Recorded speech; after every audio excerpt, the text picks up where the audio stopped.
सभापती महोदय, सन्माननीय सदस्यांनी पिंपरी चिंचवडमधला जो प्रश्न या ठिकाणी मांडलेला आहे त्याच्यामध्ये मेसर स्थापत्य कन्सल्टन्सी इंडिया प्रायव्हेट लिमिटेड याला मालमत्ता तपासून त्याची कर आकारणी करण्यासाठी 5,80,000चं टार्गेट दिलेलं होतं मालमत्तेचं, आणि नैसर्गिक वाढीनं अजून एक 40,000 जादा होतील असं अज्यूम करून त्यांना ते टेंडर दिलेलं होतं. परंतु सर्वे अंती असं लक्षात आलं की 5,80,000च्या अगेन्स्ट ॲडिशनल 3,01,000 मालमत्तेचं सर्वेक्षण त्यांनी केलं.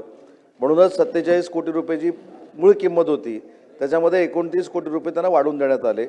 परंतु जरी वाढवून देण्यात आलेले असले तरी ते 12 कोटी रुपयाचंच बिल त्यांना अदा केलेलं आहे.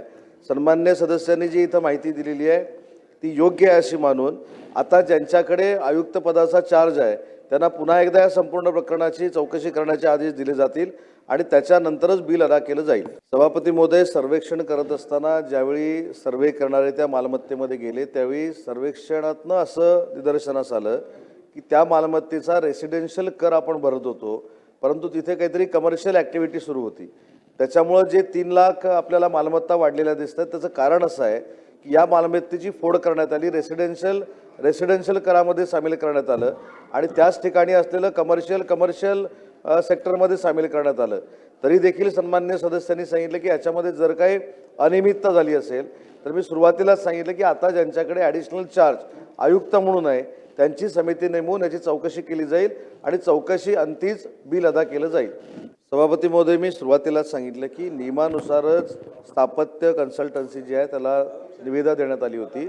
त्यांना टार्गेट दिलं होतं 5,80,000 मालमत्तेचं, परंतु सर्वेक्षणानंतर असं लक्षात आलं की 5,80,000च्या अगेन्स्ट अजून 3 लाख मालमत्तेचं सर्वेक्षण करायचं आहे, म्हणून तो 29 कोटी रुपयाचा भार पडला.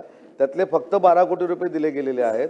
तरीसुद्धा मी असं सांगितलं की आता ज्यांच्याकडे ॲडिशनल चार्ज आयुक्त म्हणून त्यांची एक सदस्यीय समिती नेमून याची पूर्ण चौकशी करण्यात येईल आणि चौकशी अंतीच बिल अदा करण्यात येईल.